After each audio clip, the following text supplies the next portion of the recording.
Bonjour, merci à vous tous, merci à Georges Farjas et merci d'être venus si nombreux écouter un ferment de désordre, un journaliste.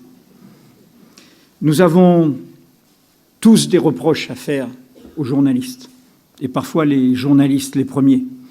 Nous les trouvons légers, superficiels, égoïstes, hypocrites, irresponsables, et nous le pensons évidemment chaque fois que les journalistes, il arrive que certains fassent mal leur travail, dérangent nos convictions, nos certitudes, nos fidélités. Alors, quand Georges m'a demandé de quoi je pourrais parler, je lui ai proposé ce titre qui n'est pas la presse, qui n'est pas la presse et la démocratie, nous parlerons de la presse, mais la démocratie et son écosystème. Pourquoi la démocratie suppose une culture de la contradiction? Pourquoi la démocratie suppose d'accepter le conflit? Pourquoi la démocratie suppose d'accepter le désordre? D'accepter ces ferments créateurs que sont ces informations qui nous dérangent, qui nous bousculent, qui nous embêtent parfois. Depuis 36 ans que je fais ce métier, je le défends à la fois professionnellement et à la fois comme un citoyen. Je pense que le journalisme, et c'est en ce sens que pour moi c'est un engagement, doit marcher sur deux jambes. Une jambe évidente, être sérieux, rigoureux, être précis, recoupé, sourcé, contextualisé. Ça, c'est le métier, c'est son artisanat. Mais une autre jambe, qui est la responsabilité démocratique, le rôle social du journaliste en démocratie. Et hélas, très souvent, le journalisme oublie cette deuxième jambe. Et du coup, il malmène la première. Et donc, je voudrais expliquer d'où vient cette conviction. Non pas partir du journalisme, mais partir de ce qui le détermine, c'est-à-dire cette vision de la démocratie. Notre rendez-vous a été pris il y a longtemps. Il se trouve qu'il arrive dans un moment qui illustre, et vous l'entendrez en écho de mon propos, qui illustre ce que je vais essayer de vous expliquer. Mediapart, le journal que nous avons créé, s'est distingué pendant les 5 ans d'une présidence précédente par ces informations qui ont dérangé, qui ont bousculé, qui ont révélé la part d'ombre d'une présidence. Tapi, Takiedine, Bettencourt, Karachi, etc. Une nouvelle présidence est là, une nouvelle majorité politique est là. Mediapart a appelé de ses vœux cette alternance, que l'on tourne la page, que l'on ouvre les fenêtres, que l'on crée de nouvelles problématiques. Et en même temps, Mediapart, cette semaine, est au cœur de révélations qui dérangent cette nouvelle majorité. Mediapart joue le même rôle, la même responsabilité, l'assume, celle de diffuser des informations d'intérêt public, même si ces informations peuvent déranger un changement qu'il a souhaité. C'est cette contradiction aussi que je voudrais expliquer, sachant que, sans doute, une partie d'entre vous ne la vit pas forcément bien, et je le comprends tout à fait. Nous avons tous des convictions, des sensibilités à défendre. Cette idée de l'écosystème, avant de l'expliquer, de la justifier, je voudrais la présenter par deux images. Parce que spontanément, vous vous dites, qu'a-t-il voulu dire derrière ce mot d'écosystème? La première, c'est que Mediapart, notamment dans ce face-à-face un peu de David face à Goliath sous la présidence précédente, Mediapart, souvent, on me dit « Ah, vous êtes courageux ». Aujourd'hui, parfois, les mêmes disent « Vous êtes irresponsable ». Mais vous êtes courageux. Et je dis, bien sûr, ça fait plaisir. Et en même temps, ce compliment fait pitié. Pourquoi? Parce que nous sommes des petits poissons, au fond, qui nagent assez rapidement un peu vifs, des petits poissons face à des gros requins qui peuvent les dévorer demain, après-demain, et qui nagent face à ces gros requins dans une mer polluée. Une mer dont les médias sont la propriété de marchands d'armes, d'industriels du luxe, de spécialistes de l'import-export, de numéro 1 du bâtiment et des travaux publics, de banques, et ainsi de suite. De propriétaires qui n'ont rien à voir avec le métier de l'information. Une mer polluée, une mer pleine de conflits d'intérêts, pleine de mélange des genres, pleine d'obstacles à la vitalité du petit poisson qui nage dans cette mer. Et du coup, j'interroge ceux qui nous font ce compliment, et c'est le sens de cette interrogation de cet après-midi. Est-ce que vous dites à des petits poissons qui nagent face à des gros requins dans une mer polluée, « Sois courageux, petit poisson ». Non, vous vous occupez de dépolluer la mer. C'est la mer qui détermine comment le poisson y va nager, comment le poisson va s'en sortir, comment il va être au rendez-vous de son être, de son devoir. Et c'est tout le problème de cet enjeu démocratique tel que le traduit la presse et les journalistes. Pourquoi faudrait-il que les journalistes soient courageux pour bien faire leur métier? Est-ce que cela ne dépend que de leur vitalité personnelle? Est-ce qu'il n'y a pas des conditions à créer pour que ce soit possible? Et la deuxième image que je voudrais prendre est celle du numérique. Qu'est-ce que c'est que le numérique? Qu'est-ce que c'est que Internet? Qu'est-ce que c'est que cet univers dont je vais parler, qui est au cœur de notre modernité? L'image qui, pour moi, le définit, pour le meilleur ou pour le pire, c'est une forêt vierge. C'est un univers en création permanente. Il a en son cœur le lien hypertexte. Et le lien hypertexte pourrait être les lianes de la forêt vierge. En permanence, quelque chose pousse, quelque chose se crée, quelque chose circule, quelque chose naît, quelque chose va d'un lieu à l'autre. L'écosystème d'une forêt vierge, pour le préserver, on ne va pas mettre des barbelés, on ne va pas mettre du goudron, on ne va pas mettre des autoroutes, on ne va pas mettre d'immenses aéroports qui écrasent les forêts vierges. On va essayer de laisser vivre cet écosystème. Mais en même temps, oui, la forêt vierge, c'est un lieu où on peut se perdre. C'est un lieu où il y a un plafond végétal, il n'y a plus d'heures, il n'y a plus de repères. C'est un lieu où il y a des lianes pourries, où on peut tomber dans des chausses-trappes, dans des trous, on peut, bref, s'égarer. Et donc, si je devais définir ce que représente idéalement Mediapart, c'est l'idée qu'on respecte cet écosystème de la forêt vierge, mais dans cette forêt vierge, on crée une clairière. Et il peut y en avoir d'autres, le pluralisme, la diversité des clairières. Mais on crée une clairière, parce que la clairière, il y a une temporalité. On sait si c'est le jour et la nuit. On peut se poser, on peut lire tranquillement, on peut discuter, converser. On peut se dire, tiens, ce chemin-là est sûr, on peut le prendre. Bref, la clairière, compatible et liée à l'écosystème de la forêt vierge. Toujours en introduction de ce propos, maintenant que j'ai posé que le point de départ, c'est l'interrogation du journaliste sur son métier et parfois sur la façon dont il est perçu, et que j'ai pris ces images pour vous décrire l'écosystème, l'idée de l'écosystème, de l'interrelation, de la dialogique, comme dirait Edgar Morin, de la complexité qui fait que la partie, le tout ça interagit ensemble. Je voudrais en venir à cette question de la culture démocratique. Qu'est-ce que c'est que vivre en démocratie? Je vais prendre des exemples d'aujourd'hui. Ce serait facile de prendre des exemples plus caricaturaux que nous avons critiqués et combattus. Autant prendre les difficultés du jour, les difficultés du moment. Après le changement de majorité, l'élection présidentielle et l'élection législative,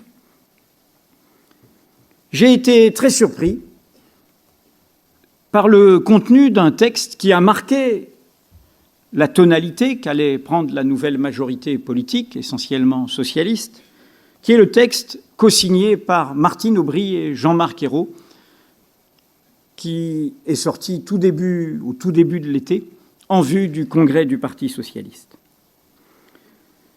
J'ai été marqué par ce texte parce qu'on y trouvait un développement assez étonnant pour des gouvernants qui arrivent dans une période difficile, qui savent qu'ils vont avoir des difficultés à affronter et qui donnent le mode d'emploi suivant pour les affronter. Après avoir affirmé la phrase suivante: « Réussir le changement, c'est mobiliser la société. » Vous êtes mobilisés, vous êtes là. Et c'est une phrase pertinente. On ne change pas les choses sans le peuple, sans le mobiliser, sans l'associer, sans l'informer, sans le concerner. Suit le développement suivant, qui m'a profondément surpris. Pour nous, redisons-le, la démocratie est d'abord représentative. Qu'elle soit en crise ne doit pas nous conduire à l'oublier, mais à œuvrer pour lui redonner son crédit et sa grandeur.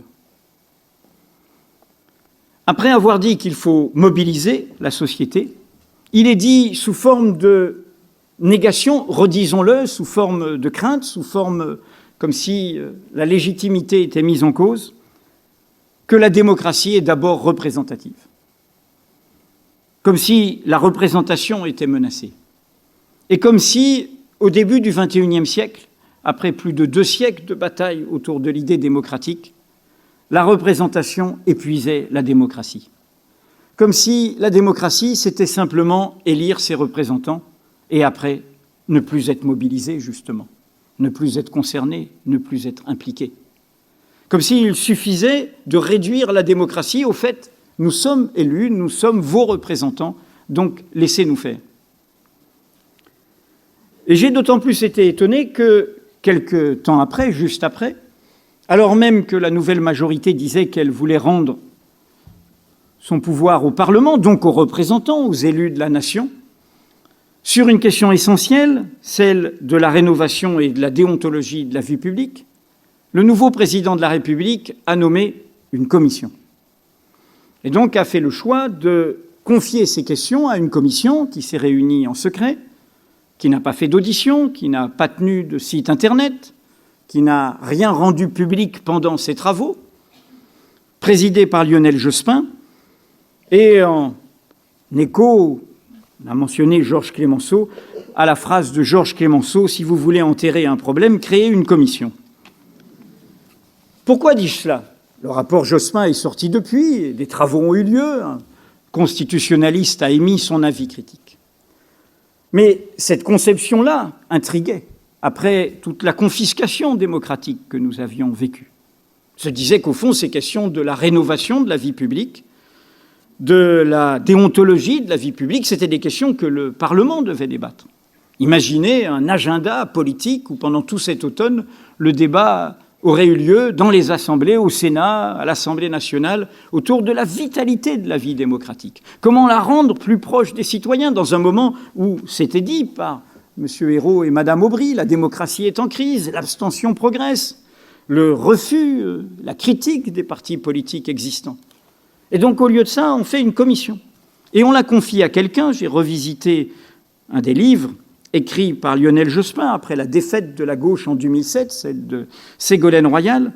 Dans ce livre, L'Impasse, où il critiquait la conception de la démocratie représentative, de la démocratie participative, qui est un débat qui n'est pas propre à la France ni à Ségolène Royal, qui existe dans d'autres pays, l'idée que la démocratie ne s'épuise pas dans le choix des représentants, et qu'à la limite, peut-être que simplement choisir ses représentants, c'est encore un âge préhistorique de la démocratie.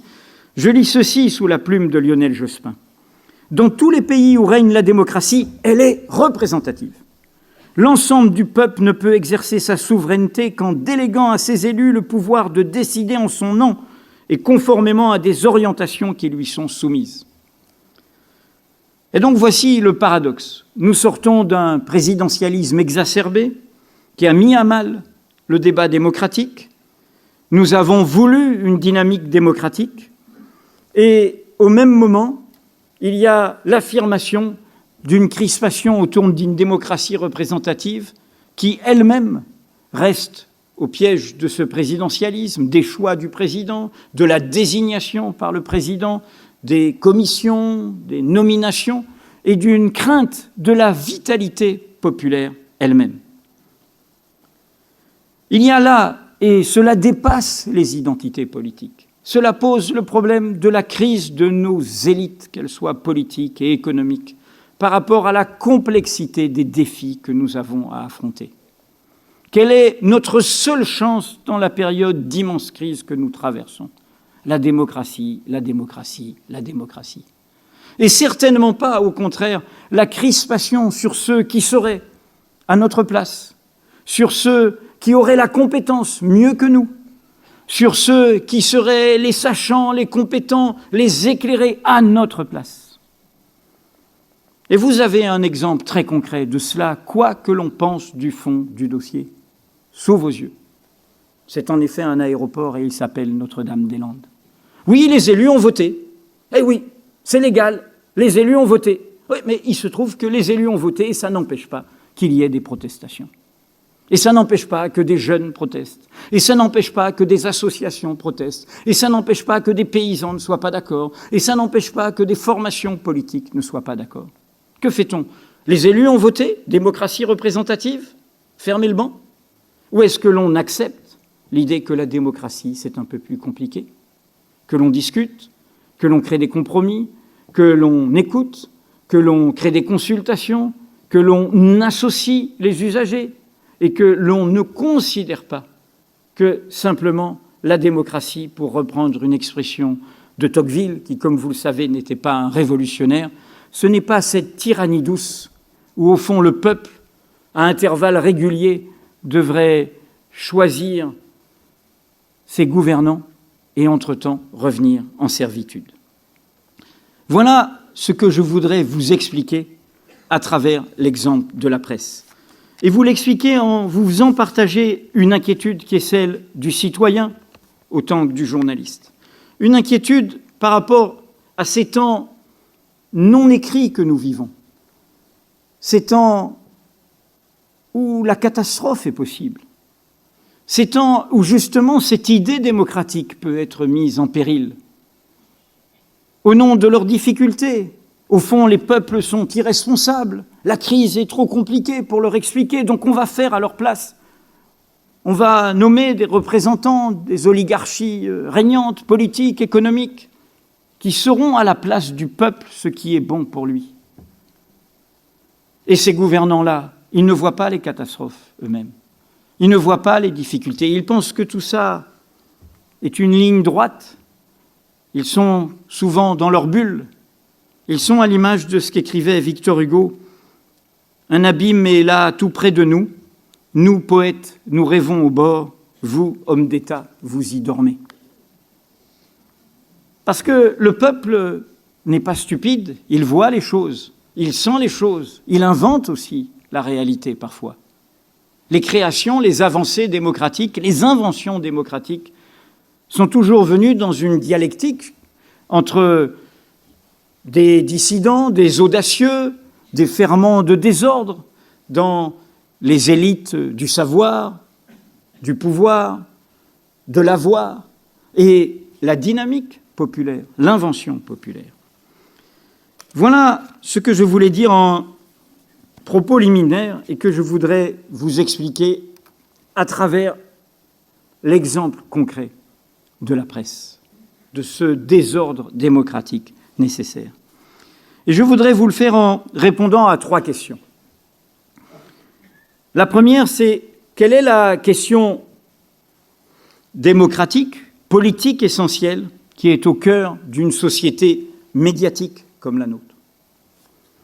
La deuxième, c'est quelle est la question démocratique, mais cette fois-ci du point de vue philosophique, qui est au cœur de la pratique journalistique. Et la troisième, c'est comment ces questions se posent à l'heure de la révolution numérique. La première question, la question politique, je voudrais la commencer par une citation. Elle est du premier président du tiers-État, à l'été 1789, quand arrive cet événement improbable, inattendu, qui est l'invention démocratique dans la dynamique révolutionnaire. Il s'appelait Bailly, il est très oublié aujourd'hui. Il fut le premier maire de Paris. Et à l'été 1789, il eut cette phrase d'une étonnante modernité. « La publicité de la vie politique est la sauvegarde du peuple. » La publicité de la vie politique est la sauvegarde du peuple. Cette phrase ne venait pas de nulle part. Le XVIIIe siècle avait comporté en Grande-Bretagne, qui était souvent le laboratoire d'une démocratie parlementaire que regardaient les futurs révolutionnaires français, avait été le lieu pendant 60 ans d'une bataille homérique difficile, dont les pré-journalistes de l'époque furent les héros, parfois malheureux, qui était simplement que les débats aux communes soient publics, que ceux qui discutaient de l'avenir du pays ne le fassent pas en secret, et que l'on puisse en rendre compte, que ce soit sous le regard du public. La publicité de la vie politique est la sauvegarde du peuple. En clair, il y a au cœur de l'idéal démocratique, et cela va produire le journalisme, mais cela précède l'existence d'une profession. Cette idée essentielle dont vous êtes les gardiens et que vous ne devez pas malmener sous prétexte que telle information dérange vos convictions ou vos préjugés ou vos croyances. Qu'il y a une condition essentielle de la vitalité démocratique, c'est le droit de savoir des citoyens. Sans ce droit de savoir, une démocratie vivante ne peut exister. Pourquoi ? Parce que c'est quoi une démocratie ? Qu'est-ce que c'est comme idéal ? L'idéal entendu comme un horizon. L'horizon, on ne l'atteint jamais, mais c'est ce qui vous fait marcher, vous élever, chercher la ligne de crête, atteindre le point quand vous faites une randonnée. Vous allez vers quelque part. C'est une ligne d'horizon. C'est un idéal qui vous met en branle, qui vous met en mouvement. Quel est cet idéal démocratique ? Selon moi, qui ne fait ici que reprendre ce qu'en a écrit le philosophe Jacques Rancière, la démocratie, le peuple souverain, cet idéal toujours imparfait, inachevé, en construction permanente, c'est le pouvoir de n'importe qui. C'est à la fois le scandale et la promesse de la démocratie. Sans privilège de naissance, sans privilège de fortune, sans privilège de diplôme, et c'est bien pourquoi le 4 août 1789 est la date essentielle, la nuit de l'abolition des privilèges, sans privilège de naissance, de fortune, de diplôme, j'ai le droit de m'en mêler. J'ai le droit de m'exprimer, j'ai le droit de protester, j'ai le droit de voter, j'ai le droit d'être candidat. Au scandale, j'ai même le droit d'être élu et de gouverner. En face, quelles que soient les époques, cette proclamation scandaleuse de l'idéal démocratique aura toujours, renaissante, toujours reconstruite, de nouvelles oligarchies. Et parfois sincères, pas forcément intéressées. Je suis bien né, j'ai les réseaux, j'ai l'expérience, je sais mieux que vous ce qu'il est possible de faire. J'ai la fortune, j'ai les moyens, je serai mieux à même de faire le bien. J'ai les diplômes, j'ai le savoir. Je sais mieux que vous ce qui est bon pour vous, à l'image du médecin à l'ancienne, qui n'écoute pas le malade. Ces oligarchies-là seront toujours devant nous. Elles seront sincères et parfois profondément corrompues. Elles seront compétentes et parfois profondément minées par les mélanges d'intérêts, et notamment quand le monde du service de l'État est lui-même prisonnier, corrompu, érodé par les intérêts économiques. C'est la démocratie, dans cet esprit-là, est un scandale toujours renouvelé, et toujours un étonnement, et toujours une surprise, toujours une bataille. Or, comment garantir, comment faire vivre ce n'importe qui de la démocratie? Comment faire qu'il puisse être à la mesure de son rôle? Comment faire pour qu'il sache distinguer, qu'il sache choisir, qu'il sache voter, qu'il sache gouverner? Comment faire s'il n'est pas informé? Comment faire si les élites du savoir, du pouvoir, de la voix gardent l'information pour elles? Pour gouverner, pour agir, pour voter, pour décider, pour trancher, pour se prononcer, il faut que je sache ce qui s'est passé, ce qui a été fait en mon nom. Il faut que j'ai les moyens d'une intelligibilité du présent, lequel est lui-même encombré de passé. La question de l'information, avant encore une fois d'être un enjeu professionnel, est au cœur. Ce n'est pas quelque chose à côté de la démocratie, un inconvénient avec lequel il faudrait vivre. Oh là là, la presse, c'est un désordre avec lequel il faut s'accommoder, ce que disait le Tocqueville que j'ai cité tout à l'heure. Non, c'est au cœur de la vitalité de la démocratie elle-même. Et c'est un vieil idéal. Beaucoup de nos élus de tous bords seraient étonnés d'écouter quelqu'un qui a, avec beaucoup d'idéalisme, et cet idéalisme de l'utopie concrète, de ceux qui, au fond, poussent vers l'horizon, pendant le siècle d'éclipse qui a suivi la Révolution française jusqu'à la véritable restauration durable de la République. Je parle de la Troisième République, après la catastrophe de la Commune de Paris. Je parle donc de Victor Hugo. Victor Hugo sous la Deuxième République. Quand cette Deuxième République, qui va être assassinée par notre césarisme, notre bonapartisme, notre présidentialisme récurrent, mais par sa faute, parce qu'elle avait oublié le peuple, parce qu'elle avait peur du peuple, et du coup elle avait peur de cette liberté d'information. Écoutez Victor Hugo dire aux républicains de la Deuxième République pourquoi il faut la liberté de la presse.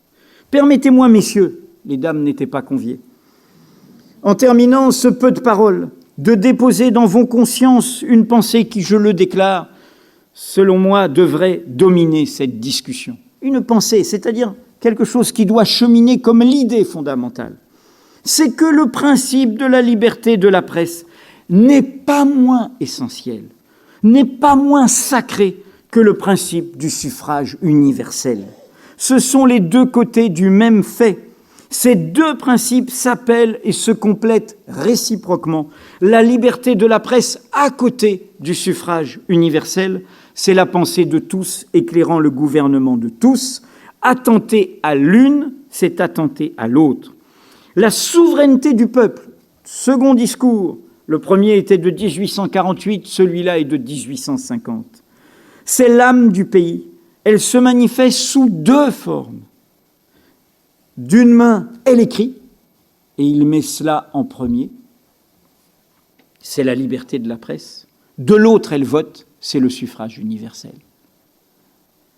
Quand à un jeune journaliste d'une locale, un élu dit « Mais vous avez fait cet article désagréable, mais qui êtes-vous pour avoir fait cet article désagréable ? Moi, je suis élu. Et vous, vous êtes qui ? Qui vous légitime ? D'où venez-vous » La réponse, elle est chez Victor Hugo. Oui, c'est une autre légitimité, elle est d'un autre ordre, elle a des comptes à rendre, bien sûr, elle aussi, mais elle est essentielle. C'est les deux jambes.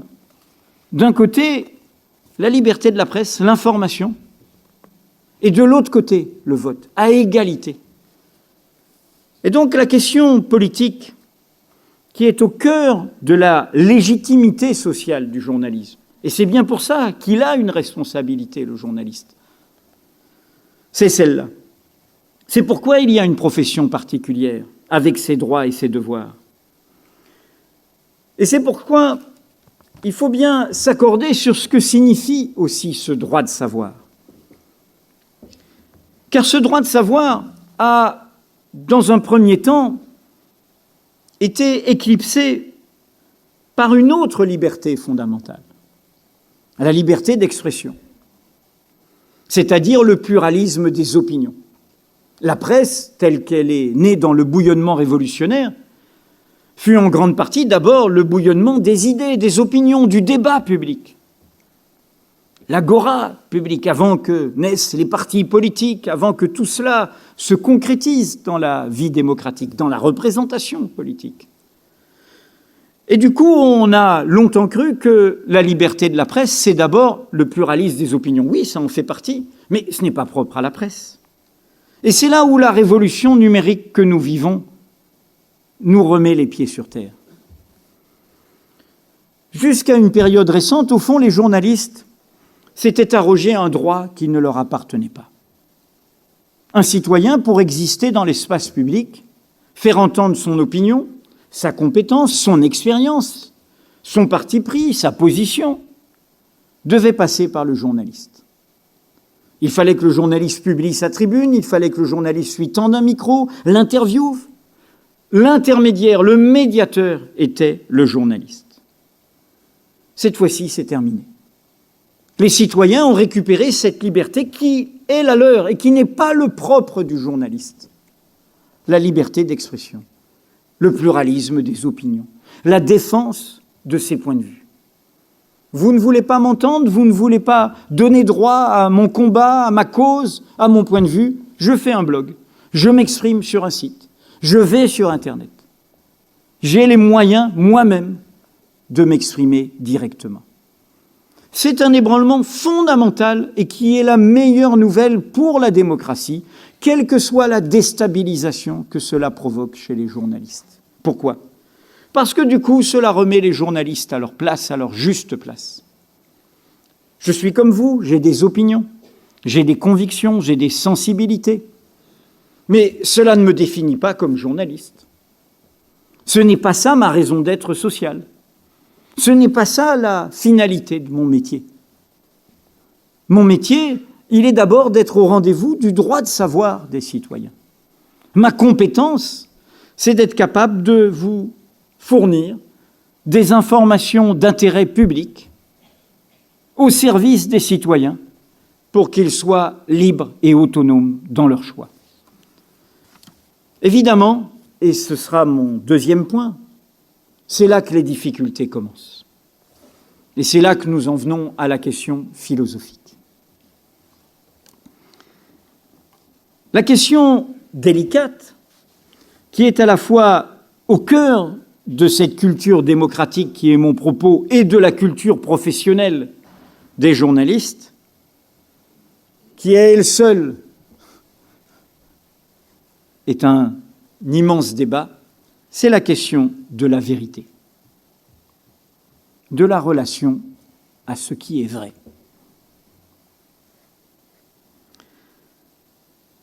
Cet horizon de vérité, en travail permanent, sans lequel il n'est pas de monde commun. Qu'est-ce que je veux dire par là ? De quoi s'agit-il ? Et là, je vais suivre le propos d'une philosophe qui, comme vous le savez sans doute, a une œuvre très à part, qui a fait son chemin et qui est aujourd'hui devenue canonique. J'ai nommé Hannah Arendt, l'auteur des origines du totalitarisme, de Eichmann à Jérusalem et de plein d'autres livres. Cette philosophe allemande, juive allemande, fuyant le nazisme dans notre pays, en France, mise en camp, comme hélas les opposants au nazisme, heureusement ayant pu s'échapper de ces camps créés, hélas, par la Troisième République finissante, et du coup ayant pu échapper au génocide et ayant fui via Marseille aux États-Unis et ayant ensuite fait sa carrière, son chemin aux États-Unis. Hannah Arendt, dans les années 60, a écrit un texte que je tiens pour le manifeste philosophique du journalisme. Et vous aurez compris, quand je dis manifeste philosophique du journalisme, je veux dire par là de comment le journalisme illustre cette question concrète, complexe de l'écosystème démocratique et de sa vitalité. Ce texte, qui s'appelle tout simplement « Vérité et politique », et que vous trouverez dans le recueil édité en folio « Crise de la culture », est un texte qu'Hannah Arendt a écrit après avoir fait pour un journal ce texte qui était un reportage au départ Eichmann à Jérusalem. Elle a suivi, comme vous le savez, le procès de cet organisateur de la solution finale, enlevé par les services secrets israéliens à Buenos Aires, jugé, pendu, par le jeune État d'Israël qui, à la fois, a marqué un procès historique par rapport au mécanisme du crime contre l'humanité, de la destruction d'une part de l'humanité par d'autres hommes, parce qu'ils étaient nés juifs, nés de tziganes, et en même temps qui fut un procès qui a marqué la façon dont le jeune État d'Israël construisait sa légitimité autour du génocide. Question qui est au cœur des débats d'aujourd'hui, évidemment, sur la question toujours pendante des droits du peuple palestinien. Hannah Arendt suit ce procès et elle fait ce texte Eichmann à Jérusalem pour le New Yorker. Aujourd'hui, c'est un texte canonique, le crime de bureau, la banalité du mal, tous ces mécanismes. Mais à l'époque, ce fut un texte scandaleux. Notamment dans la communauté juive américaine, Hannah Arendt fut traitée de tous les maux. Self-hating Jew, la haine juive de soi. Pourquoi ? Parce qu'elle avait décrit aussi le mécanisme d'instrumentalisation politique de la justice. Elle avait raconté la mise en scène du procès. Elle n'avait pas été dans la pensée unique, vulgate, conformiste, qui arrangeait tout le monde. Et la polémique fut d'une violence inouïe. On l'a oublié, mais en 1967, quand la traduction de Eichmann à Jérusalem est parue en français, les bonnes feuilles ont été publiées dans le Nouvel Observateur, eh bien, le courrier des lecteurs qui a suivi quelques semaines après était titré « Arendt est-elle nazie ?» Donc, vous voyez bien comment tout cela pouvait être violent. Face à la calomnie, il est toujours difficile de se défendre. Et Hannah Arendt, en intellectuelle, elle l'a exprimé dans son journal intime, son journal de pensée, a du coup choisi une ligne de crête. Et cela a donné ce texte également paru dans le New Yorker, Vérité et politique. Parce qu'elle avait fait un travail qu'elle estimait être un travail de journaliste, d'apporter des vérités qui dérangeaient, qui bousculaient. Et elle avait vu la violence que ça provoquait contre elle. Et là, elle fait un pas immense. Elle nous dit qu'il y a deux types de vérités. Ce sont des vérités au pluriel et avec un petit v. Nous ne sommes pas dans la vérité révélée. Elle dit qu'il y a des vérités qui ne sont pas menacées. Le cerveau humain en créera toujours des milliers, à l'infini. Elle les appelle, c'est un faux ami, dans la foulée du philosophe Leibniz, des vérités de raison. C'est un faux ami parce que ces vérités peuvent parfois être déraisonnables. En clair, ce sont les vérités d'opinion. Il y en a des pertinentes, il y en a des folles.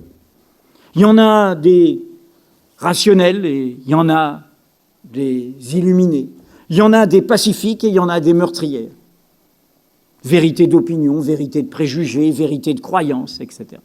Et c'est là qu'Hannah Arendt nous met au cœur du débat. Elle nous dit un monde où il n'y aurait que ces vérités-là. Mon opinion contre la tienne. Ma croyance contre la tienne. Mon préjugé contre ton préjugé. Mon appartenance contre ton appartenance. Mon parti pris contre ton parti pris. Ma communauté contre ta communauté. Ma religion contre ta religion, et ainsi de suite. Ce monde-là n'est plus un monde commun. C'est un monde de la guerre de tous contre tous. Pour qu'il y ait un monde commun, il faut que ce débat d'opinion mette en son centre et se donne les moyens, l'écosystème, les moyens de mettre en son centre un autre type de vérité. Et cet autre type de vérité, elle les appelle les vérités de fait, qu'il s'agisse du présent ou du passé.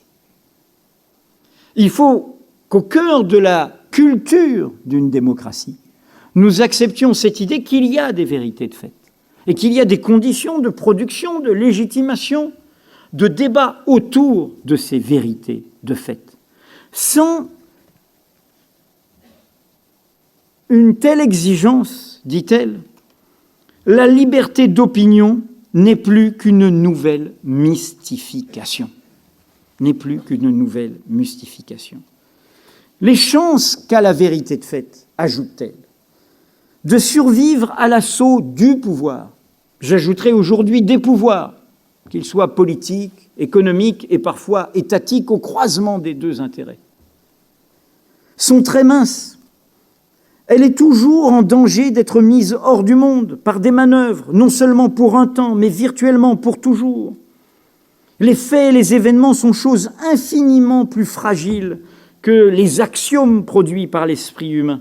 Une fois perdus, aucun effort rationnel ne les ramènera jamais. En clair, nous dit-elle, ces vérités de fait, elles sont beaucoup plus fragiles, beaucoup plus essentielles, beaucoup plus à protéger que ces vérités d'opinion qui pousseront comme les lianes de la forêt vierge dont je parlais tout à l'heure. Ce sont, dit-elle, les vérités politiquement les plus importantes. Et c'est là qu'elle dit la liberté d'opinion est une farce si l'information sur les faits n'est pas garantie. Et si ce ne sont pas les faits eux-mêmes qui font l'objet du débat.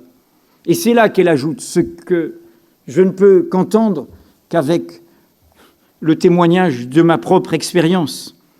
L'histoire contemporaine est pleine d'exemples où les diseurs de vérité de fait ont passé pour plus dangereux et même plus hostiles que les opposants réels. C'est l'ancien directeur, enfin le toujours directeur d'un ex-média fasciste, c'était l'affaire Bettencourt, ou d'un ancien supposé agent de la CIA, c'était mes démêlés avec Mitterrand qui vous parle. Vous voyez bien comment vous faites ce métier loyalement, normalement, et par moments, vous ne comprenez pas pourquoi cela suscite une telle violence. Pourquoi vous faites ce travail, vous êtes prêt à en rendre compte. Vous connaissez les règles de votre métier, vous connaissez les règles de la diffamation. Vous n'êtes pas au-dessus des lois. Et pourtant, cela provoque une violence qui n'existerait pas dans le débat public. Aucun autre parti se traite de fasciste. Aucun opposant politique n'est supposé d'être un agent d'une puissance étrangère. Aucun n'est victime de calomnie à ce point. Quand j'ai lu ce texte d'Hannah Arendt, j'ai compris pourquoi. J'ai compris pourquoi, et il faut sortir des cas personnels, pourquoi il y a là un enjeu essentiel. Cet enjeu, vous le retrouvez dans les cours d'un autre philosophe français, Michel Foucault, qui ont été publiés l'un de ces années de cours, des cours au Collège de France, sous le titre « Le courage de la vérité ». La question démocratique suppose collectivement que nous ayons ensemble une éthique de la vérité, que nous acceptions cette idée que la vraie vie démocratique, c'est une vie de vérité, et que cet idéal de vie, à la fois personnel et collectif, suppose une pratique de la vérité comme, et je cite Foucault, comme une pratique douce, comme une pratique curative et thérapeutique, comme une pratique de paix et non d'insulte et d'assaut. L'idéal, ajoute-t-il, c'est qu'il n'y ait pas de distinction, d'écart, de contradiction entre les paroles et les actes. Accepter cette idée qu'il y a des vérités qui sont là pour nous mettre en mouvement, qui ne sont pas là pour affronter telle ou telle personne, tel ou tel pouvoir, mais qui sont là pour nous faire réfléchir. Quand vous êtes sur les bancs d'une université, d'une école, comment vous forme-t-on? En vous soumettant des problèmes, pas en vous donnant les solutions, en vous mettant en difficulté, en vous disant comment tu vas affronter cette difficulté. Il en va de même pour la démocratie. Une démocratie vivante, c'est celle qui accepte d'affronter la difficulté, qui la prend en compte, qui ne la balaye pas, et qui ne met pas, si je prends la situation de cette semaine, qui me rappelle plein d'autres citations que nous avons vécues, immédiatement l'apporteur de mauvaises nouvelles, dont parlait Hannah Arendt, en situation de conflit, comme un face-à-face.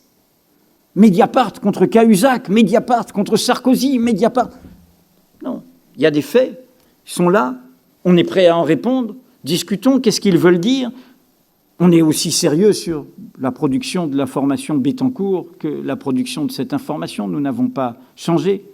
Et donc, accepter cette idée de cette culture démocratique qui oblige d'affronter cette vérité, de se dire, cette vérité, voilà, ce n'est pas un jugement moral, ce n'est pas une punition, c'est quelque chose qui nous fait vivre quelque chose, qui nous fait comprendre quelque chose. L'adversaire de ce point de vue, de cette exigence d'être capable de mettre des vérités de fait au cœur du débat public. Ce ne sont pas que les pouvoirs politiques qui mentent, qui trompent, qui ne respectent pas leurs promesses, qui maquillent.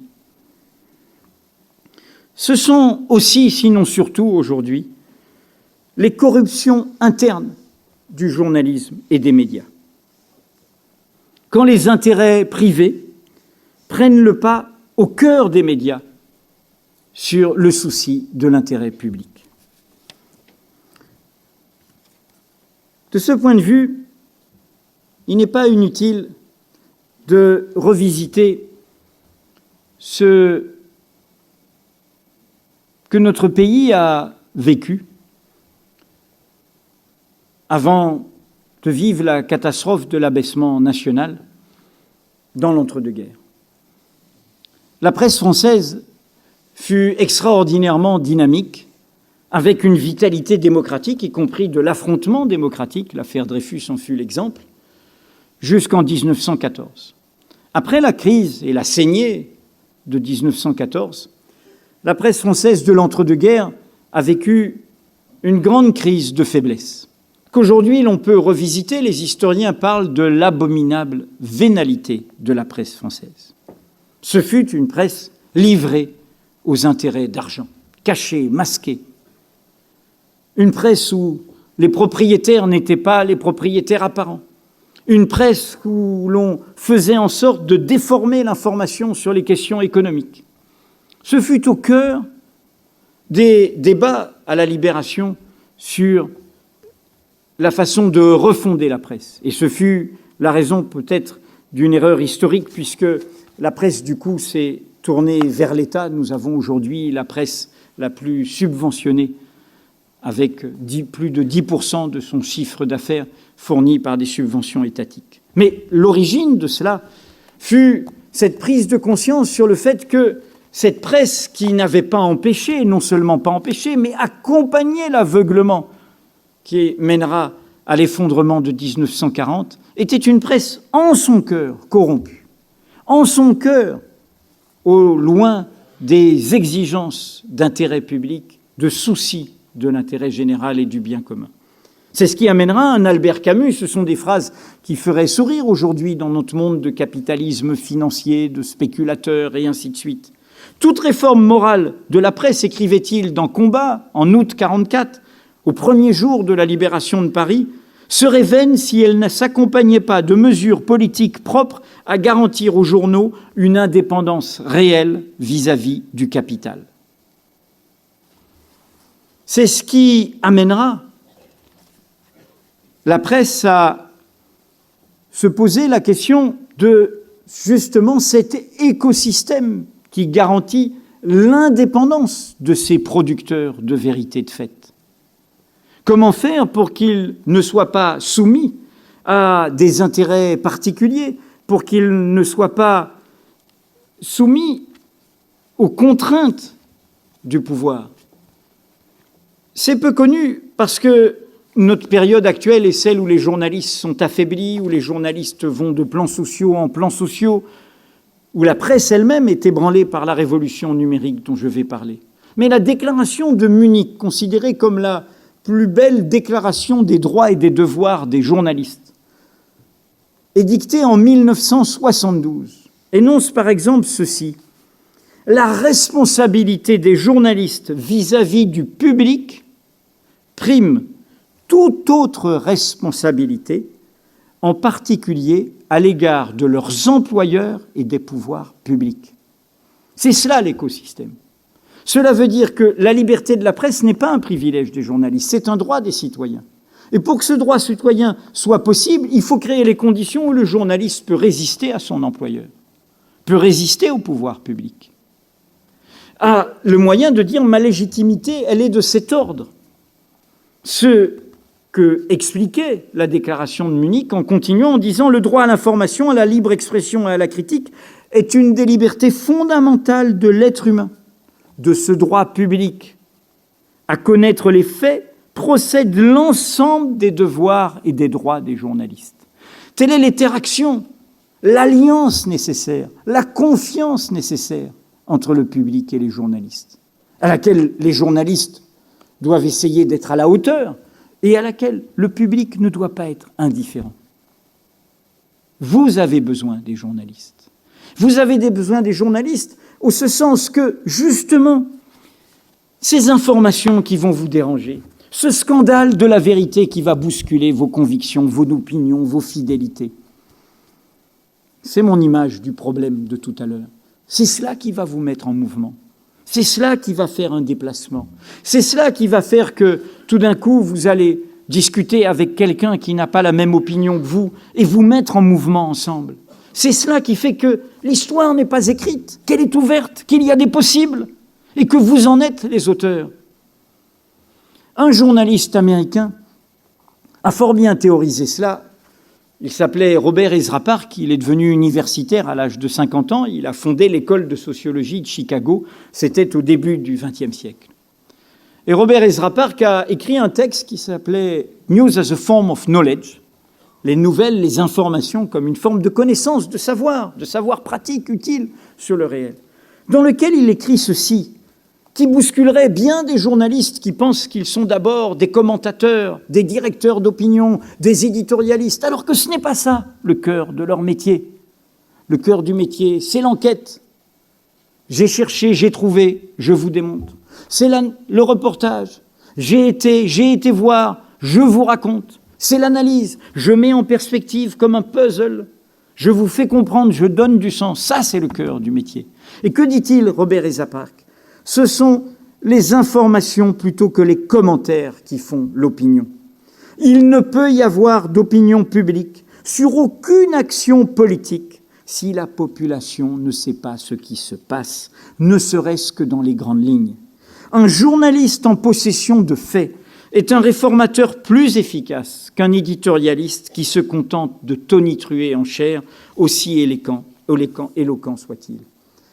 C'est mon idéal démocratique et mon idéal professionnel. Souvent déçu, mais ce n'est pas une raison pour devenir désabusé et cynique. Bien sûr, parfois, on met des nouvelles sur la table et on se dit, mais comment se fait-il que la société ne s'en empare pas ? Comment se fait-il qu'elle ne prend pas conscience de l'ampleur de ce que cela révèle ? Mais souvent, c'est Sisyphe, hein, on remonte le rocher, il redescend. Mais en même temps, c'est un idéal, c'est la ligne d'horizon, c'est ce vers quoi il faut aller. Exemple concret, puisque la citation était américaine. La France, grâce à ses gouvernants de l'époque et à sa presse de l'époque, n'est pas tombée dans le piège de l'après-11 septembre. Elle n'a pas cru aux mensonges, car c'en était un sur le lien entre la dictature irakienne, laïque, baathiste, du mouvement national arabe, syrien et irakien, et Al-Qaïda venu de la dissidence sectaire wahhabite de l'islam. Aucun lien idéologique, aucun lien militaire, aucun lien entre Al-Qaïda et Saddam Hussein. C'était comme le nez au milieu de la figure. Et de la même manière, pas d'armes de destruction massive, les inspecteurs de l'ONU le disaient, le voyaient. Il se trouve que la grande démocratie américaine, surmédiatisée, et y compris sa presse de qualité, le New York Times, le Washington Post, a cru au mensonge d'État. Et le mensonge d'État est devenu un mensonge médiatique. Et le peuple américain a suivi la folie de l'administration Bush, laquelle pèse encore sur notre monde. C'est la première fois depuis les conquêtes coloniales qu'un pays puissant, occidental, a envahi un pays souverain, quel que soit son régime, qui ne lui avait jamais déclaré la guerre. Et les conséquences sont toujours là de cette histoire. Comment s'est réveillé le peuple américain ? Bien sûr qu'il y avait des activistes, les vérités d'opinion, et elles sont respectables souvent, qui d'emblée disaient « mais tout ça est une folie ». La première réunion publique où Barack Obama s'est fait connaître aux États-Unis, c'est en 2002, à Chicago, un rassemblement contre cette guerre, où il disait « cette guerre est une folie ». Mais dans des moments comme ça, qui sont des moments de passion, où tout est fait pour que les passions saisissent l'opinion, les opinions des uns ne convainquent que ceux qui pensent pareil. Chacun reste dans sa bulle d'opinion. Qu'est-ce qui crée la rupture ? Vous vous en souvenez tous, car ce sont des images. Ça s'est passé fin de l'hiver, début du printemps 2004. Ça n'a pas empêché la réélection de George Bush. Mais ce fut le début du détricotage.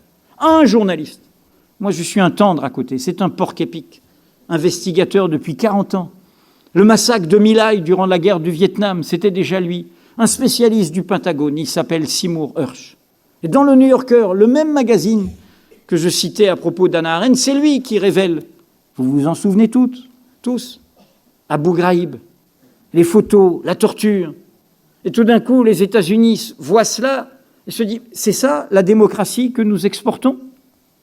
Et tout découle, Seymour Hersh avait révélé à l'époque les mémos autorisant la torture, les vols secrets, les prisons secrètes. Il a publié un livre cette année-là, Chain of Command, que j'ai préfacé dans sa version française, Dommages collatéraux, où tout ce que les enquêtes du Congrès ont révélé, dévoilé, confirmé, était déjà là. Et donc, à un moment, il y a cet effet de vérité.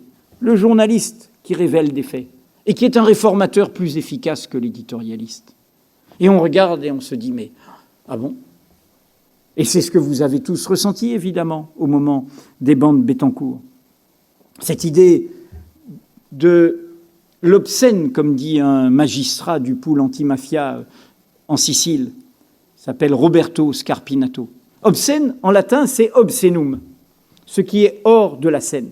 Évidemment, entendre ces enregistrements pris par ce majordome qui les a remis à la police et qui voulait sauver sa patronne des manœuvres qui l'entouraient, crée un sentiment d'obscénité de voyeurisme, et puis d'obscénité de ce qu'on entend. Ah, vous vous souvenez, vous m'aviez dit, vous me feriez un cadeau, mon yacht, 12 millions. Ah oui, et puis vous avez beaucoup d'argent là-bas, etc. Enfin, les montants, les sommes, tout ce qu'on entend.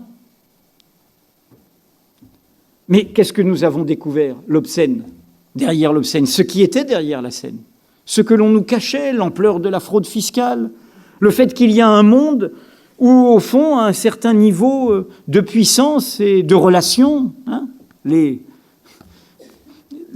privilèges de la fortune, les privilèges de la naissance, les privilèges de la connaissance, comme ça, un monde qui est hors la loi, de la loi commune, et la première loi commune, c'est la loi fiscale. C'est celle qui permet qu'il y ait des universités, des routes, des hôpitaux, qu'il y ait du bien commun. C'est la première décision du moment où les gens des États généraux décident de devenir une Assemblée nationale. Leur première décision, il y a une crise financière, il y a M. Necker qui dit « laissez-moi faire » avec le roi, c'est l'oligarque, le sachant du moment. Et eux, ils disent « non, on décide, c'est nous qui allons faire ». Et on se réunit et on devient Assemblée nationale. Et du coup, leur premier acte, c'est de dire « on va faire le budget ». On va décider les dépenses de la nation et l'impôt de la nation. Parce qu'il faut. C'est le premier acte qui constitue la nation. Donc, voilà où je voulais en venir. À la fois cette question politique essentielle, la démocratie comme régime du n'importe qui, le fait que ce n'importe qui suppose qu'il y ait au cœur les informations et pas seulement les opinions, et le fait que ces informations supposent de créer les conditions concrètes de la production de ces vérités de fait. Mon dernier point, en conclusion, ce sera de dire comment tout cela se pose à l'heure de la révolution numérique. J'emploie ce terme de révolution numérique pour faire partager ce sentiment que nous ne sommes pas devant un petit développement technologique parmi d'autres. Nous sommes face, et nous vivons, et nous sommes acteurs, témoins, de la troisième révolution industrielle de notre modernité. Il n'y en a pas eu 4, il n'y en a pas eu 5. Depuis la fin du XVIIIe siècle, et c'est au cœur du cycle des Lumières, justement, nous vivons, et c'est là que d'ailleurs se jouent les enjeux démocratiques ou les catastrophes, démocratie ou barbarie, hein, nous sommes dans cette polarité-là. Nous vivons des accélérations de nos sociétés, de notre rapport à l'espace et au temps. La première, contemporaine des premières espérances démocratiques, c'est celle qui a la machine à vapeur comme invention technologique en son cœur, et qui pourrait être résumée par l'avènement du train. On se déplace, on sort de la fixité des communautés rurales, on va à la ville, l'armée de réserve industrielle se crée, le prolétariat apparaît, des questions nouvelles apparaissent, une civilisation nouvelle, urbaine, apparaît. La deuxième, toujours, un ressort technologique et un ébranlement en profondeur des sociétés, ébranlement culturel, ébranlement des modèles de consommation, ébranlement des rapports de force entre pays, ébranlement géopolitique. La première, fin 18e, début 19e, la deuxième, fin 19e, début 20e, l'invention technologique, c'est l'électricité. Et le déplacement se fait de l'Europe aux États-Unis, c'est le début du siècle américain, c'est la fin et l'exacerbation des conquêtes coloniales. C'est à la fois un superbe moment d'épanouissement et en même temps un moment où l'on va vers la catastrophe européenne. C'est un moment de progrès et de regret. C'est un moment où justement la partie n'est pas jouée. Et c'est dans ce moment-là que se joue cette dialectique entre un ébranlement lié à une accélération technologique. J'ai dit le train, là ça pourrait être la voiture, le déplacement individuel, le rapport différent au temps et à l'espace, et en même temps une société nouvelle, une société de la foule, de la masse, de l'anonymat dans la ville, une réflexion sur le début de l'ère médiatique qui commence là vraiment, rotative, électricité, une presse pas chère, une presse démocratique. C'est vrai, c'est dans le journal. Est-ce que c'est vrai ? Est-ce que le journal est si fiable ? Qu'est-ce que c'est que être vrai ? Qu'est-ce que c'est que bien faire son travail ? Toutes ces questions-là seront dans cette accélération-là. Fin 20e, début 21e, nous vivons la troisième accélération de notre modernité. Le moteur, c'est le numérique. D'autres pays disent le digital. Il n'y a pas que l'application autour de ces objets nomades, mais nous voyons bien, le Wi-Fi n'existait pas il y a 15-20 ans, Internet est une révolution toute récente.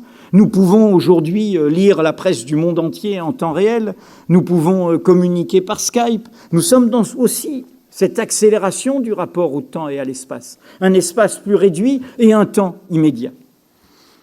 Il n'y a pas de mouvement libérateur en soi dans une révolution technologique de cette ampleur. L'accélération est aussi l'incertitude, d'où le sentiment d'inquiétude qui saisit nos vieilles sociétés, d'où le sentiment de doute sur le futur. Le progrès technologique ne crée pas le bien en soi.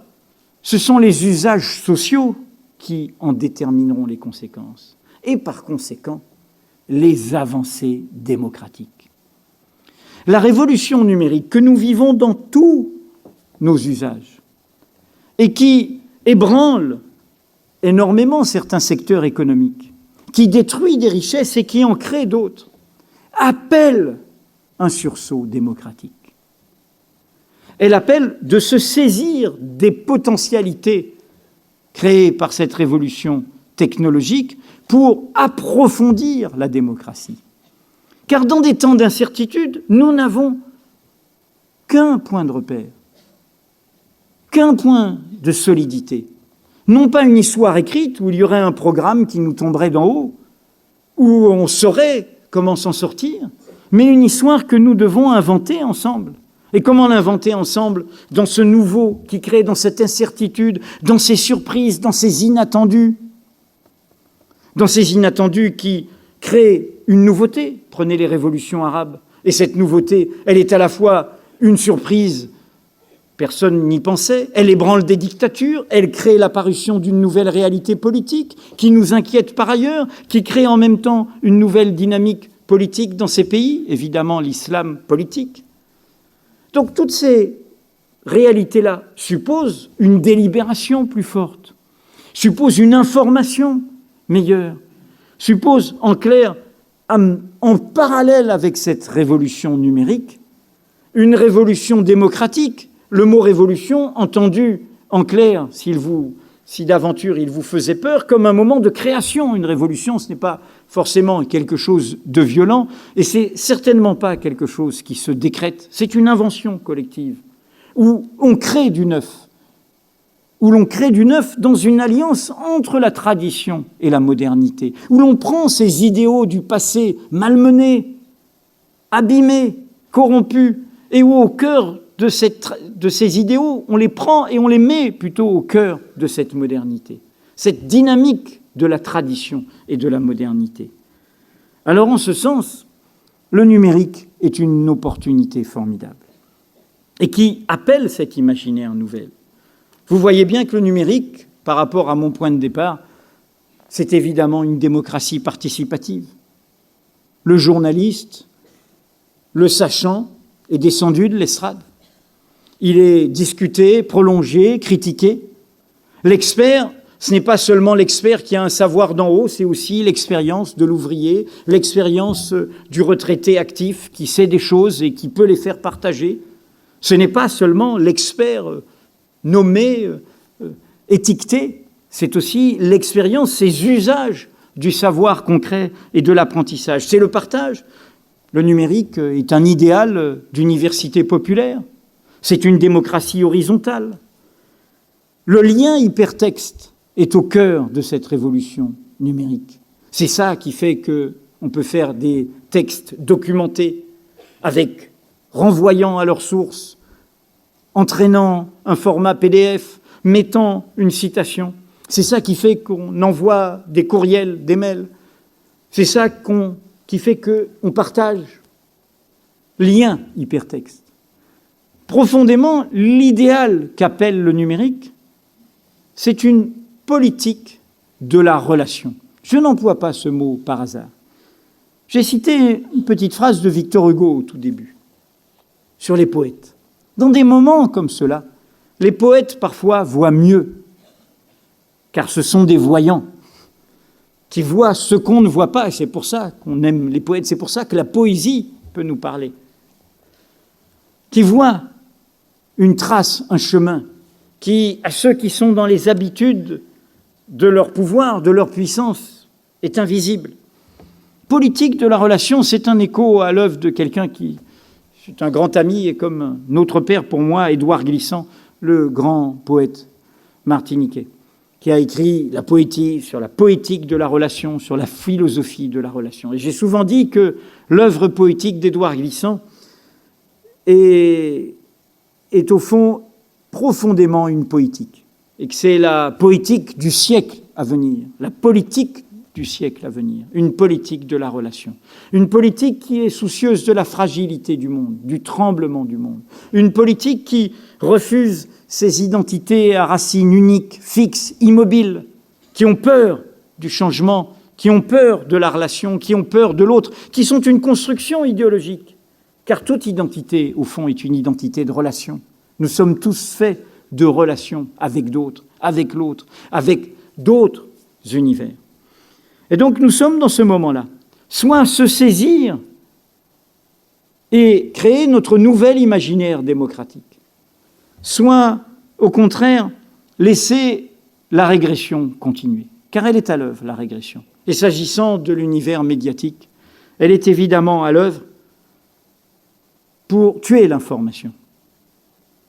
Qu'est-ce que c'est que l'univers du tout gratuit, de l'immédiateté, de l'audience, du flux? C'est l'univers du divertissement. À la place de cette information qui va nous réveiller, qui va nous bousculer, qui va nous déranger, qui va nous mettre en mouvement, comme un problème nous oblige à chercher des solutions, je mets le divertissement.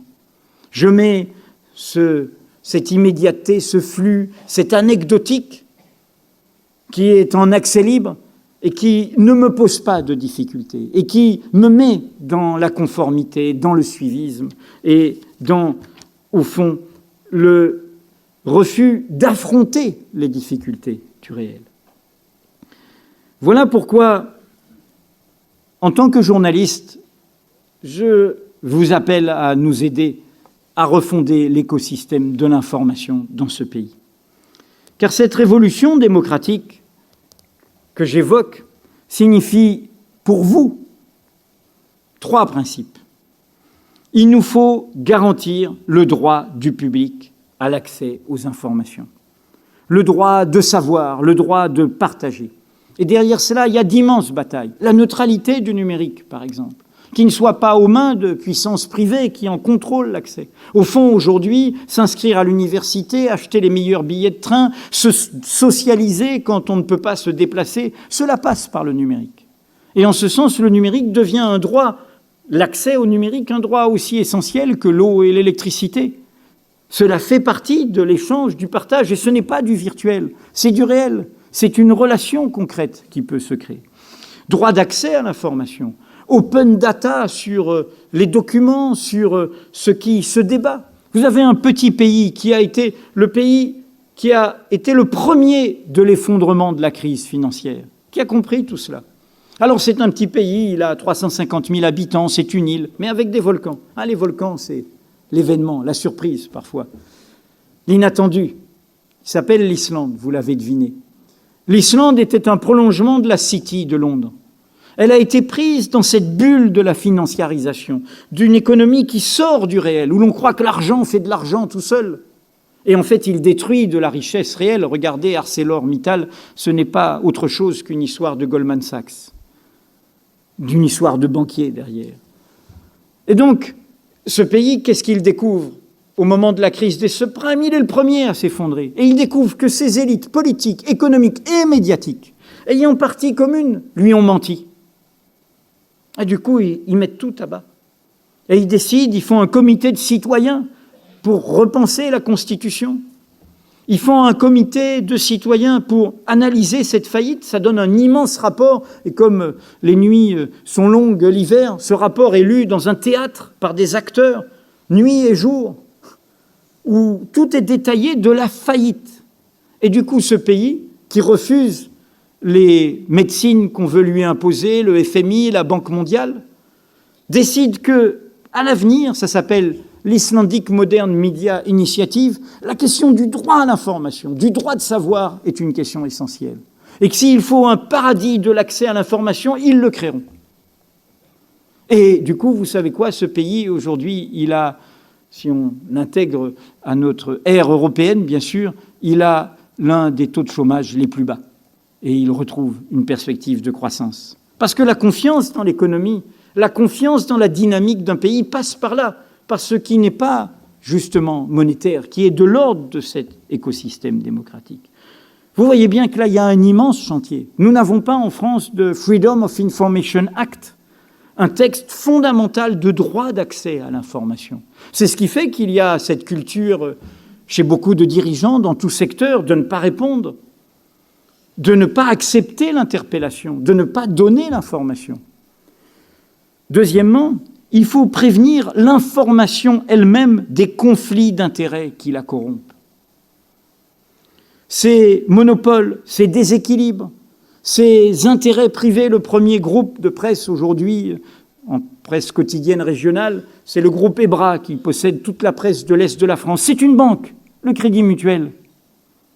Comme ce sont des banquiers, des financiers, des industriels, j'ai énuméré tout à l'heure, des armements, etc., qui possèdent la plupart de nos médias privés. Ce sont des équilibres profonds. Ce sont des corruptions profondes. Nous n'avons qu'un seul quotidien économique dans notre pays. Il est la propriété du numéro 1 mondial du luxe, M. Bernard Arnault. Comment peut-il traiter la question de l'évasion fiscale ? 25 500 milliards d'euros dans les paradis fiscaux. Un montant jamais égalé, plus que l'addition du produit intérieur brut des États-Unis et du Japon. Et ce ne sont que les avoirs financiers, ça n'est pas les immeubles, les œuvres d'art, les chevaux de course. C'est un sujet central. Eh bien, les Échos, tout récemment, ont fait une enquête sur l'utilité des paradis fiscaux pour l'économie. Le troisième point, c'est comment protéger, s'assurer de protéger l'indépendance des rédactions, que ce soit, et j'ai cité la charte de Munich tout à l'heure, vis-à-vis des pouvoirs publics que des propriétaires privés. Empêcher tout ce qui affaiblit les producteurs de cette marchandise très particulière, qui a une valeur essentielle, et c'est pour ça que je dis que l'indépendance a un prix, qui est l'information. Voilà ce que je voulais vous dire. J'arrive au terme de l'heure un quart qu'on m'avait donnée. Et Et je voudrais vous dire, je reviendrai pour ne pas prolonger dans la discussion, si vous le voulez bien, sur les 3 ennemis intimes du journalisme. Mais je voudrais terminer en vous faisant partager un propos qui me tient à cœur. J'ai parlé tout à l'heure de la presse de l'entre-deux-guerres. J'ai parlé tout à l'heure de cet affaissement national, parce que c'est ce qu'a vécu notre pays et que, d'une certaine manière, le pari pascalien fait par De Gaulle nous a empêchés, finalement, d'assumer comme difficulté qu'on doit regarder en face. De Gaulle venait de ce monde-là et De Gaulle a été un dissident déchu de la nationalité française et a finalement sauvé ses élites de leur débâcle après la guerre. Parce que la vérité, c'est que la majorité de nos élites politiques, économiques, intellectuelles ont accepté l'affaissement national en 1940. C'est la réalité. Nous sommes le pays d'Europe où les nazis n'ont pas eu à imposer une autorité particulière. Nous sommes le pays d'Europe où, hélas, un Parlement a voté la fin de la République et a confié à un sauveur suprême le sort de la République. Le sort de l'État qui s'est du coup appelé l'État français.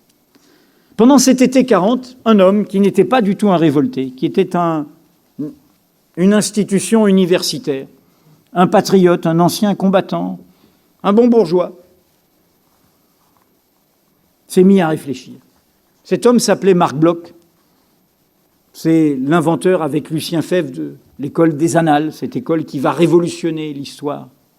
Sortir des grands personnages, des grandes dates, penser à la société, penser au mouvement profond de la société et ne pas regarder que l'histoire des vainqueurs.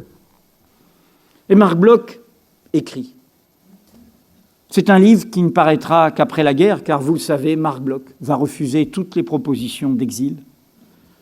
Marc Bloch, ce grand savant, à un âge déraisonnable, il approchait de la soixantaine, va être un résistant au même titre que les jeunes de 20 ans qu'il côtoyait, et va mourir en martyr en 1944. Ce livre qu'il écrit à l'été 40 s'appelle « L'étrange défaite ». Et c'est un livre où il s'interroge sur cet affaissement national. Et il est très troublé, il dit « Moi, je suis un patriote et je vais devoir dire du mal de mon pays. Comment est-ce possible que ça nous soit arrivé ?» Eh bien, savez-vous quoi ? Marc Bloch, dans cette interrogation, il interpelle l'information. Et il interpelle notre peu de soucis pour l'information. N'avions-nous pas, en tant que nation, trop pris l'habitude de nous contenter de connaissances incomplètes et d'idées insuffisamment lucides ? Notre régime de gouvernement se fondait sur la participation des masses. C'est le n'importe qui de Jacques Rancière de tout à l'heure. Or, ce peuple auquel on remettait ainsi ses propres destinées et qui n'était pas, je crois, incapable en lui-même de choisir les voies droites, donc il est capable, ce peuple, il faut lui faire confiance. Qu'avons-nous fait pour lui fournir ce minimum de renseignements nets et sûrs sans lesquels aucune conduite rationnelle n'est possible? Rien en vérité. Telle fut certainement la grande faiblesse de notre système prétendument démocratique, tel le pire crime de nos prétendus démocrates. J'aimerais sincèrement que cet avertissement de Marc Bloch, nous ne le religions pas avec quelque tristesse dans quelques années. Merci.